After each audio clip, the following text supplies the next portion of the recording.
একসময় একটা ছোট্ট মেয়ে ছিল। একবার তার ধনী বাবা একটি দুষ্ট সৎ মাকে বিয়ে করেছিলেন। তিনি তার দুই মেয়েকে নিয়ে বাড়িতে বসতি স্থাপন করেছিলেন। তাদের চেহারা সুন্দর এবং সাদা ছিল, তবে তাদের অন্তর ছিল দুষ্ট ও নিষ্ঠুর। এবং তারপরে দরিদ্র মেয়েটির জন্য একটি কঠিন সময় আসল। সকাল থেকে গভীর রাত অবধি তারা তাকে নোংরা কাজ করতে বাধ্য করেছিল। জল বহন, চুলা গরম করা, খাবার রান্না করা, বাসন ধোয়া এবং লন্ড্রি করা, এবং তদুপরি বোনরা যথাসম্ভব তাকে বিপর্যস্ত করার জন্য যথাসাধ্য চেষ্টা করেছিল। তারা তাকে বিদ্রূপ করেছিল। ছাইয়ের মধ্যে মটর এবং গম পোড় এলেছিল এবং তাকে বসে তাদের তুলে নিতে হয়েছিল।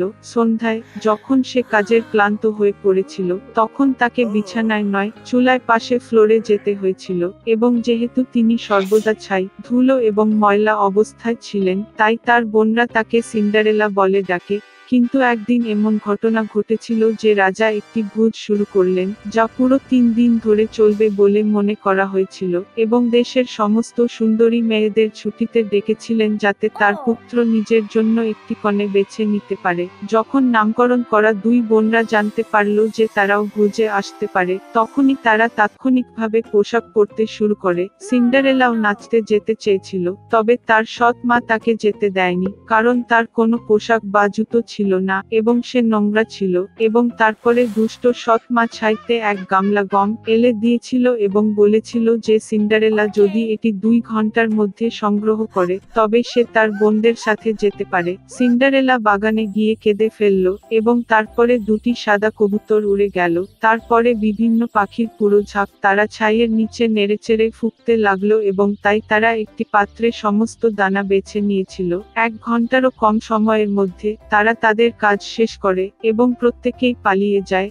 সিন্ডারেলা তার সৎ মায়ের কাছে একটি বাটি নিয়ে এসে ভোজ খেতে শুরু করে ভেবে আনন্দ করতে লাগলো, কিন্তু তার সৎ মা তাকে যেভাবেই হতে দেয় না। তিনি সিন্ডারেলার দিকে তার মুখ ফিরিয়েছিলেন এবং তার 2 কন্যাকে নিয়ে তাড়াতাড়ি বল হাতে যান। বাড়িতে যখন আর কেউই রইল না, সিন্ডারেলা মেঝেতে বসে কাঁদতে কাঁদলো, এবং তারপরে 2টি সাদা কবুতর উড়ে গেল। তারপরে বিভিন্ন পাখির পুরো ঝাঁক, এবং তারা তাদের পোশাক এবং জুতা ফেলে দিল চকচকে এবং সমস্ত সোনায়। তিনি তাড়াতাড়ি এই পোশাক পরে এবং কনের কাছে এসেছিলেন।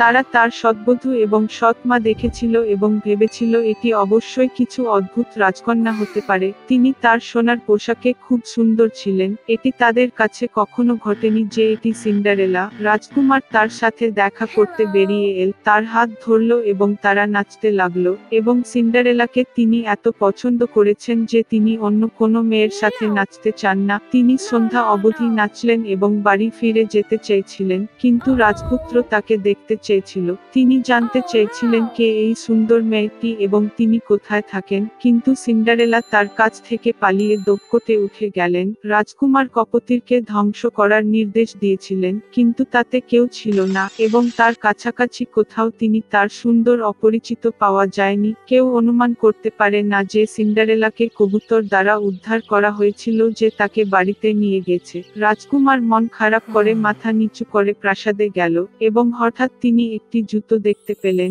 এটি উপরে তুললেন। এটি এত ছোট এবং মার্জিত এবং খাঁটি সোনার সমস্ত ছিল। রাজপুত্র অনুমান করেছিলেন যে সিন্ডারেলা যখন তার কাছ থেকে পালিয়ে এসেছিলেন, তখন তার বাম পায়ের জুতোটি একটি ধাপে রয়ে গেল। রাজকুমার খুশি হয়ে এই জুতার উপপত্নীটি খুঁজে বের করার আদেশ দিলেন, এবং যার কাছে এটি উপযুক্ত তিনি সেই বিয়ে করবেন। পিতা মাতা বল থেকে ফিরে এসেছিল। তারা দেখতে পেল যে সিন্ডারেলা তার শার্টে ছাইয়ের উপর শুয়ে আছে, এবং চুলার কাছে একটি হালকা আলো ছিল। উভয় বোন তাদের ঘরে গেলেন এই আশায় যে আগামীকাল তারা সেই সোনার স্লিপারটি রাখবে। সেই ভাগ্যবান। পরের দিন রাজপুত্র তাদের বাড়িতে এসেছিলেন এবং বলেছিলেন যে যে কেউ তার ভবিষ্যতের স্ত্রীর জুতো চেষ্টা করতে চায় তাদের বেরিয়ে আসা উচিত। 2 বোন বাইরে এসেছিল, এবং সৎ মাম্মা সিন্ডারেলাকে ঘরে তালা দিয়েছিল এবং তাকে বাইরে বেরোতে দেয় না। বড় বোন এটি চেষ্টা করে, একটি ছোট জুতো। ছোট বোন এটি চেষ্টা করে, জুতো দুর্দান্ত। রাজপুত্র চলে যাচ্ছিলেন, কিন্তু সিন্ডারেলা জানালা থেকে উঠে তার কাছে ছুটে গেলেন, এবং সে একটি জুতো পরে করেছিল এবং এটি কেবল তার জন্য উপযুক্ত। রাজপুত্র তার চোখে তাকালো এবং তার মধ্যে খুব সুন্দরী মেয়েটি চিনলেন যার সাথে তিনি নাচলেন। তিনি সিন্ডারেলাকে নিয়ে গেলেন, তাকে একটি ঘোড়ায় চাপালেন এবং তার সাথে একটি বিবাহ খেলতে রাইড করলেন এবং তিনি বোন এবং সৎ মাকে তাদের বাড়িতে তালাবদ্ধ করার নির্দেশ দিয়েছিলেন এবং তাদের কখনোই সেখানে থেকে বেরোন না। তাদের কুৎসা ও প্রতারণার জন্য এভাবেই তাদের শাস্তি দেওয়া হয়েছিল। একসময় একটা ছোট্ট মেয়ে ছিল, তার নাম হেইডি। হেইডির বাবা মা মারা গেলেন এবং খালা ডিটে তার যত্ন নিলেন। তবে একদিন মেয়েটিকে তার দাদুর কাছে নিয়ে যেতে হয়েছিল। তিনি খুব আলোচক ছিলেন না, কারণ তিনি পাহাড়ের একটি ছোট্ট বাড়িতে থাকতেন। ইনমাসি অন্য শহরে চাকরি পেয়েছিল, তাই মেয়েটিকে কিছুক্ষণ তার দাদার কাছে রেখে যেতে হয়েছিল। আল্পসের দাদা মানুষ থেকে একা একা থাকার অভ্যাস করেন, অতএব তিনি তার নাতনির সাথে খুব খুশি ছিলেন। তবে কিভাবে এটি প্রদর্শন করবেন তা জানেন না। বৃদ্ধ লোকটি তার জন্য অ্যাটিকের একটি ছোট ঘর সাজিয়েছে। হেইডি প্রথম দেখাতেই দাদার প্রেমে পড়ে গেল। তার জন্য পাহাড়ের এক দুর্দান্ত জীবন শুরু হয়েছিল। পরদিন হেইডি তার দাদার বিশাল কুকুরটির সাথে দেখা করলেন। তিনি তার সমস্ত অবসর সময় তার সাথে কাটিয়েছিলেন। একদিন কুকুরটি পাহাড়ের উপর দিয়ে হেঁটে যাওয়ার সময় তিনি মেষপালক পিটারের সাথে সাক্ষাৎ করলেন, যিনি ঘাড়ে চরাঞ্চলে ভেড়া চড়াচ্ছিলেন। বাচ্চারা বন্ধু হয়ে উঠল এবং পিতর হেইডিকে তার সাথে পাহাড়ে হাঁটতে হাঁটতে শুরু করলেন, সারাদিন ঘুরে বেড়ানো। হাইডি সত্যিই খুশি বোধ করল। একই সময়ে তিনি কখনোই তার দাদাকে ভুলে যাননি এবং সমস্ত কিছুতে তিনি তাকে বাড়ির আশেপাশে সহায়তা করেছিলেন। তার প্রিয় জিনিসগুলির মধ্যে একটি ছিল রুটি বেক করা। হেইডি এটি পিটারের মায়ের কাছে এনেছিল এবং সে পরিবর্তে মেয়েটিকে তাজা ছাগলের দুধ দেয়। গ্রীষ্ম শেষ এবং শীত এসে গেছে। পিটার স্কুলে যেতে শুরু করে, তবে হাইডি তখনও স্কুলের জন্য খুব কম বয়সী ছিল। অতএব কাকু ডিটে মেয়েটিকে শহরে নিয়ে যাওয়ার এবং কাজের পরে বাড়িতে তাকে শেখানোর জন্য ফিরে এসেছিল। আল্পসের দাদা খুব বিরক্ত হয়েছিল, তবুও নাতিকে যাতে ছেড়ে দেওয়া এবং লিখতে শিখতে পারে তা ছেড়ে দিন লেট। হাইডিও খুব বিরক্ত হয়েছিল, তবে তার খালা তাকে শীঘ্রই পাহাড়ে ফিরিয়ে দেওয়ার প্রতিশ্রুতি দিয়েছিলেন। শহরে এসে খালা মেয়েটিকে নিয়ে গেলেন একটি বিশাল সুন্দর বাড়িতে হাউস। সেখানে হাইডি মেয়ে ক্লারার সাথে দেখা হয়েছিল। শৈশবকালে যে দুর্ঘটনার অভিজ্ঞতা হয়েছিল তার কারণে তিনি চেয়ারে চলাফেরা করতে পারলেন না। মাসি হেইডিকে এই বাড়িতে নিয়ে এসেছিল ক্লারার সংস্থাকে রাখতে, কারণ তার কোনো বন্ধু ছিল না। মেয়েরা ভালো হয়ে উঠল এবং সত্যিকার বন্ধু হয়ে উঠল। ক্লারা হাইডিকে পড়তে এবং লিখতে শিখতে সহায়তা করেছিল।